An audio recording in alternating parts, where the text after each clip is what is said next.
Life is busy, and if you do not learn how to control it, it will pass you by. There's a quote from Meredith Willson. She said, "If you wait for too many tomorrows, you will find you have nothing but a lot of empty yesterdays." That's how most people's life is, because they don't learn how to use their morning hours. If you do not learn how to use your morning hours before 8 a.m., you have a lot of empty yesterdays. Because for most people, when it gets to 8 a.m. and beyond, life gets busy. It could be getting to work. It could be taking the kids to school. It could be a number of things. Email takes over. And so what you do before 8 a.m. in large part determines your success in life. What happens before 8 a.m. is based on what you did the night before. After 8 p.m. at night, you should shut down, turn off your phone, put on airplane mode, plan your big three for the next morning. According to Brian Tracy in the book Eat the Frog, you want to eat the frog in the morning. Do the worst first. And what eat the frog actually means is that you take your most important activity, what's important, not urgent, and you get it done in the morning before the busyness of the day. Before 8 a.m., you should not take your phone off airplane mode. You shouldn't input and distract yourself. Instead, you want to get in your journal, write about what you're grateful for, think about your future self, think about what you want to accomplish that day, and then get to action on your frogs, which is your future self, which is you taking action on the most important things. And if you consistently eat the frog before 8 a.m., if you consistently accomplish 1 to 3 major outcomes towards your future self before 8 a.m., your life will change. Your life will completely change. So what you do before 8 a.m. shapes and determines the rest of your day. If you accomplish what's important before what's urgent, then eventually you'll stop paying much attention to what's urgent. Most people, their whole life is based on what's urgent. They're just reactive to situations. They're reactive to their job. And so they have dreams. They've got goals, but they can never get forward because they're just on the hamster wheel. There's actually a concept in psychology called the hedonic treadmill. And what the hedonic treadmill means is you're always chasing the next best thing. And it's like you're running, but you're always just staying at the same place. And that's how most people's lives are. They're very busy, but they're not productive. In order to be productive, you've got to let go of what's busy. You've got to let go of what's urgent. You've got to focus exclusively on what's important. Of course, you've got to pay the bills. Of course, you've got to do what's urgent. But you purposefully procrastinate those things. You push those things off because you know they'll get done. It's a forcing function. Anything that must get done will get done. Necessity is the mother of invention. But the things that aren't getting done are the things that are important, the things that are towards your future self, the dreams that you have that you're probably not doing. So when it comes to having an optimal morning routine, first off, obviously, that starts the night before. Turn your airplane mode off by 8 p.m., depending on when you go to bed. Give yourself at least 30 to 90 minutes, no phone before bed. In your journal, write about what you're grateful for. Write your big three for the next day. Have no more than 3 key objectives for the next day. As Jim Collins said, if you've got more than 3 priorities, you've got none. The 80-20 rule says that 80% of your results comes from 20% of what you do. So you don't want 10 items on your to-do list, because 8 of those, 7 or 8 of those are just busyness distraction. Focus on the 1, 2, or 3 that are going to make the biggest impact. Get to bed, get at least 7 hours of sleep. If you write the things you're grateful for at night, so if you turn your phone on airplane mode and don't look at it, if you just zone down, if you write about what you're grateful for, and if you write your big 3 at night, and then just enjoy your family or enjoy some hobby, you will sleep amazingly well. Wake up with a purpose. When your alarm goes off, or when you just wake up, you'll know the first thing you want to do because you've already got that plan in place. Never start a day unless it's finished on paper. I think Jim Rohn said that. And so when your alarm goes off or whenever you wake up, you know the first thing you want to do because you've got your big 3 written down. Therefore, you can wake up with a purpose and you can start taking action. One of the reasons that people hit the snooze button, first off, because they got crappy sleep. Second off, because they don't know the first thing they want to do. They're avoiding the day. In motivation, there's a couple forms of motivation, but one is push and one is pull. If you have to push yourself to get out of bed, that's a willpower way of living. And you don't want to live your life on a willpower approach because willpower burns out fast. You want to be pulled, which means you're intrinsically motivated and you're excited about what you're doing. You want to be pulled out of bed. You want to be super excited towards working on your future self, towards eating those frogs in the morning. And so if you've got those 3 things written down, and then you can just wake up and start taking action. Then you can wake up with a purpose. You already know what you're going to do. One of the things that Michael Jordan said is, once I made a decision, I never thought about it again. The opposite of making a decision is what's called decision fatigue in psychology. Decision fatigue means you don't necessarily know what you want to do. And so if you haven't made a plan the night before, if you haven't, that's why it says never start your day unless it's finished on paper. If your day's not finished on paper and if you don't know what you want to do, Then you've got to like weigh in your mind options. Well, what should I do? Should I do this? Should I do that? Should I do this? That's decision fatigue. Going back and forth in your mind, that burns out your willpower, exhausts you, and ultimately, think about it. If your alarm goes off and then you don't know what you want to do, you haven't made the plan, you haven't finished your day on paper, and then you're sitting there exhausted in bed and you're weighing back and forth, what should I do? That's first off a really terrible situation to put yourself in. That's a horrible situation and a horrible state of mind to make a decision. You're probably not going to make a good decision in that state. And you're going to go back and forth. What should I do? Should I get up and work on that book, or should I work on that project? Or should I just lay here in bed and just hit the snooze button and get an extra 15 minutes of sleep? Situations beat undecided people. That's a bad situation to try to make a decision in. Willpower is going to fail you 9 times out of 10. That's why you want to have made the decision the night before, so that when you wake up, the decision's already made. You don't have to deal with decision fatigue. Again, the opposite of decision fatigue is decision. And so in order to eliminate decision fatigue and in order to stop relying on willpower, you just make a decision. And you can also design your environment to make it easy. One of the ways to design your environment, put your alarm clock on the opposite side of the room so that when it goes off, you've got to go get it. And right there, when you get up out of bed to turn off your alarm clock, your journal is sitting right there with your big 3.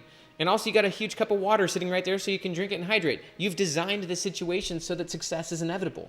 That's what you want to do, is you want to make success go from unlikely to likely to inevitable. And success becomes inevitable when you design the situation so that success is the automatic response. You've made a decision and you've designed the environment around that decision so that it's like Michael Jordan. Once you make a decision, you never have to think about it again. Another cool concept around this is from B.J. Fogg, the Stanford psychologist who wrote the book Tiny Habits. He says design beats willpower. When it comes to designing behavior and designing outcomes, you want to design the environment around the behaviors that you want. You want to design the situation so that flow is easy, so that the most easy and obvious behaviors are the ones you want to make. Most people, the most easy and obvious behaviors are the ones they don't want. They've got all their distractions on their phone, all their apps. And so the most easy behaviors are the self-sabotage behaviors. You want to do the opposite with your environment. You want to design your environment so that the most easy, obvious behaviors are the ones towards your future self. So you've slept around 8 hours. You wake up with a purpose with your big 3. You've designed your environment so it's easy. You then start your day with gratitude, because gratitude unleashes all sorts of positive emotions. It helps you see the world from a positive place. It releases endorphins, makes you happy. Then you write down for 5 to 15 minutes about your future self. This is just dumping out whatever your brain was working on while you were asleep. As Thomas Edison said, never go to bed without a request to your subconscious. Well, the night before, when you were writing about gratitude and when you were writing about your big 3, that was you making a request to your subconscious. Your brain was focusing on it, processing it. And then when you wake up, you just journal 5 to 15 minutes about your future self, about what you're trying to accomplish, and watch. You're going to get so much creative inspiration. Keep your phone on airplane mode until you've done your morning routine and until you've finished at least 60 to 90 minutes of your most important work, which is eating the frog. Don't tap into your phone, unless you're listening to like an audiobook or something that's active learning. And by the way, there's 2 forms of learning. There's approach-focused learning, which is where you're actively learning something specific that's helping you to accomplish a near-term goal, or there's avoid learning, where you're just learning, getting information. You could hop on YouTube and get information about a million topics that are irrelevant to you, to the current situation. Approach-focused learning means you are approaching and focusing on the things that you can immediately apply. And so you wake up, you do your morning journaling, and then you jump into your first frog, whatever that is. 60 to 90 minutes of focused work on whatever it may be. The most important thing you can do. Always put the important before the urgent. If you put the important before the urgent consistently, you will live a better and better life. And if you do all this before 8 a.m., you will increasingly have better days. You'll wake up energized, excited. You can accomplish more by 8 a.m. than most people accomplish in weeks or years that is relevant to your future self, because most people, they've got a lot of empty yesterdays. They wake up and then they're just on the treadmill. And they're taking a lot of action, but they're busy, not productive. But if you wake up, get yourself into a peak state, which is where you're operating at a high level, you're in a flow state, and then you do your frog in a peak state, whatever that is. For me, for years, that was writing blog posts. I would wake up, I'd write in my journal, I'd go into the gym, I'd hit it hard, and then I'd go and write an article for like 60 to 90 minutes and publish it. Did that for 3 years, and it led me to becoming a professional writer and having a 7-figure business as a graduate student. Right now, I'm working on great things towards my future self, and so you want to eat those frogs in the morning. You want to get yourself into a peak state, and then from there, the rest of the day really doesn't matter because you've already put the important before the urgent. Then you can deal with the urgent stuff, and then you do it the same thing the next night. You turn off at 8 p.m. or whatever time you want, 60 to 90 minutes before you go to bed. Put your phone in airplane mode, slow things down, be present in your environment, write what you're grateful for, write your big 3 for the next day. If you got an accountability partner, which I recommend you do, you text your accountability partner the big 3 that you're going to do the next day. Then you just enjoy yourself and go to bed and get some absolutely amazing sleep and do it the next day in whatever form you want. Another thing that obviously would be great in your morning routines if you want, although there's research that shows that fitness in the afternoon is often more effective, but do your fitness whenever you want to. Exercise first thing in the morning can be really powerful. High intensity exercise really gets your endorphins going and stuff, and there's a lot of research that shows that, like, for example, students who do like 20 minutes of high intensity exercise right before taking a test, they often do better because their brains are just operating really high. So sometimes doing high intensity workout right before you jump into your 60 to 90 minutes is good, or you just jump into your 60 to 90 minutes and exercise after, or you exercise in the afternoon. But definitely have exercise in your day, and definitely take at least 60 minutes sometime in your day to just learn something. That's active approach focused learning, not avoid learning.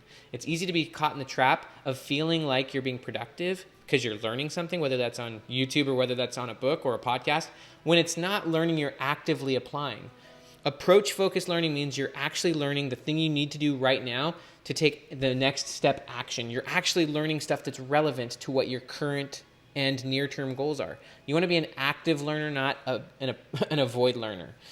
And so that is a morning routine that if you apply on a consistent basis, you will actively become your future self. Right now, this is your current baseline, your current level, your current average, your current normal. You have a normal level of baseline, an average set of behaviors and outcomes and experiences, and your future self is way up here. And if on a regular basis, every morning, you're taking action towards your future self, then you're slowly progressing your baseline up, and you're creating a new normal all the time. And that's how the compound effect happens. That's how the tortoise beats the hare, is because every single day you're taking huge action towards your future self. And you do that for a year, 2 years, 5 years, 10 years. The compound effect's nuts. It's not hard to become a millionaire. It's not hard to start businesses or become amazing at what you do if you just consistently do this. Then it just changes your orientation towards time. Because you're putting the important before the urgent, you stop dealing with the urgencies. You stop being caught up in the busyness of low level activities, and you only focus on those things which are truly important. You can say no to a lot of things, even great things, because you get increasingly clear and discerning on what matters to you. So that's my challenge to you. After 8 p.m. or between 60 and 90 minutes before bed, turn off your phone, airplane mode it, just zone in, be present in your environment. At some point, write 3 things you're grateful for, write your next big 3. Text those big 3 to an accountability partner in bullet points. It should take less than 60 seconds. Wake up with a purpose. Design the environment so that it's easy. Then from there, write in your journal for 5 to 15 minutes. Start with gratitude, and then just write whatever it is you're trying to accomplish. Your brain and your subconscious will be on fire. And then if you want, do 15 to 20 minutes of high intensity fitness and get into your frogs. 60 to 90 minutes of flow-based work on your most important goal or objective. If you trying to start a business, if you're designing a product, if you're writing an article, if you're filming videos, if you're writing books, do that. Put the important before the urgent, and then you will have actually lived your life. If you're not putting the important before the urgent, you're not living your life. You're on the hamster wheel, and it's exhausting, and it burns you out because you're spending more and more energy staying in the same place. You have a baseline right here. Your future self is up here. Every day you take action towards your future self, you're just upgrading that baseline. You're upgrading your standards for yourself. You're upgrading the person you are. I'm Dr. Benjamin Hardy. You can get the next future self video on this. Please like this video. Please push the thumbs up. That really helps this channel. Please subscribe. Please share this. Have an amazing day. I'll see you later.